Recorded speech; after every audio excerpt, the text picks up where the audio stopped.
पहलगाम हमले के बाद लोक गायिका नेहा सिंह राठौड़ ने एक ऐसा वीडियो बनाया जिस पर बवाल हो गया है। दरअसल नेहा सिंह का वो वीडियो कथित तौर पर पाकिस्तान के एक social media handle PTI promotion ने पोस्ट करते हुए भारत पर ही निशाना साध दिया। सबसे पहले आपको नेहा राठौर के उस वीडियो के हिस्से को सुनाते हैं जिसकी चर्चा पाकिस्तान के सोशल मीडिया पर हो रही है। एक फोन कॉल से दूसरे देशों की वॉर रुकवाने वाले पॉपा अपने देश में आतंकवादी हमला नहीं रुकवा पाए और अंधभक्त मुझसे कह रहे हैं कि ऐसी बातों पर राजनीति और सवाल मत करो। तो किस बात पर सवाल करूं? शिक्षा पर, जिसे मुद्दा ही नहीं समझा जाता, या स्वास्थ्य पर, जिस पर सवाल करना अब आउट ऑफ फैशन हो गया है?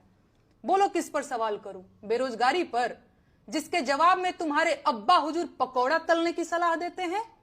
अरे जब देश की राजनीति ही राष्ट्रवाद और हिंदू मुसलमान के मुद्दे पर चल रही है, उसके बाद भी आतंकी हमलों में देशवासी मारे जा रहे हैं, तो सवाल किस मुद्दे पर करूं?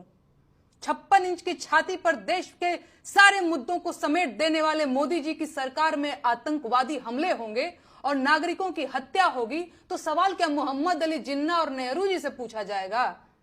नागरिकों की मौत और आतंकवादी हमलों पर सवाल क्यों नहीं पूछा जाना चाहिए भाई? इन सवालों से इतना डर क्यों रहे हैं आप? अपनी ही सरकार में हुए पुलवामा आतंकी हमले के शहीदों की मौत पर बेशर्मी से वोट मांगने वाला ये आदमी पहलगाम के पर्यटकों की मौत पर भी वोट मांगेगा और अंधभक्त इसे मास्टर स्ट्रोक बताकर वोट भी देंगे। लेकिन इनका कहना है कि सवाल नहीं पूछा जाना चाहिए। बस 2-4 दिनों की बात और है, भक्तों के पॉपअ पहलगाम आतंकी हमले पर रोते हुए बिहार चुनाव की नींव डालते दिखेंगे और अंधभक्त वो बिहार चुनाव में रोते हुए ढोंगी जी की रील शेयर करते दिखेंगे। असल में नेहा सिंह ने वीडियो में बेहद ही तल्ख लहजे में केंद्र सरकार पर निशाना साधा है। साथ ही पहलगाम हमले और बिहार चुनाव का जिक्र किया है।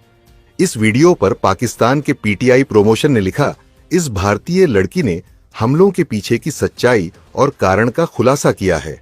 उसने कहा कि मोदी सरकार बिहार चुनाव में वोट हासिल करने के लिए हमलों का इस्तेमाल करेगी।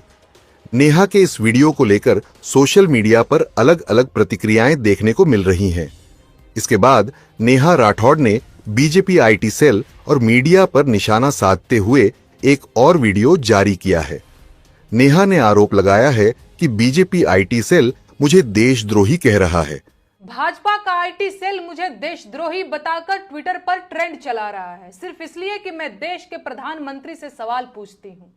ये लोग मुझे देशद्रोही इसलिए कह रहे हैं क्योंकि पाकिस्तान के किसी ट्विटर अकाउंट ने मेरा वीडियो कॉपी करके लगा दिया। भाजपा का आईटी सेल और गोदी मीडिया के बिके हुए सरकारी पत्रकार देशभक्ति का सर्टिफिकेट बांट रहे हैं। वो लोग जिन्होंने देश को धर्म के नाम पर बांटने में कोई कसर नहीं छोड़ी, वो देशद्रोही और देशभक्त का सर्टिफिकेट बांट रहे हैं। मैंने आज तक कभी नहीं बताया, कहना जरूरी नहीं समझा, लेकिन आज जब बात मेरी देशभक्ति पर आ गई है तो जान लीजिए, मेरे परिवार और खानदान के कुल मिलाकर 14 लोग भारतीय सेना और अर्धसैनिक बलों में अपनी जान दांव पर लगा चुके हैं। मेरा अपना सगा भाई अभी भी छत्तीसगढ़ के जंगलों में नक्सलियों से लड़ रहा है।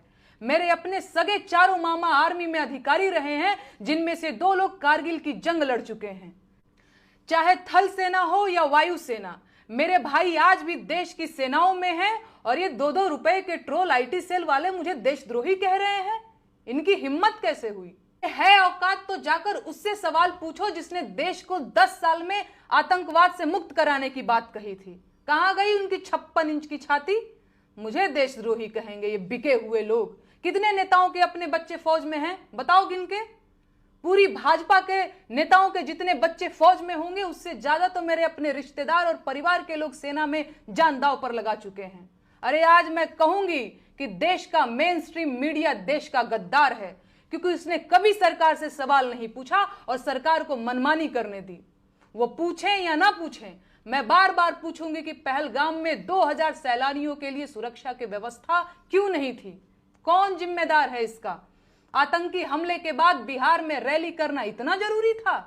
भाजपा का आईटी सेल देश का गद्दार है, क्योंकि उसने देश को हिंदू मुसलमान में बांटने की कोशिश की।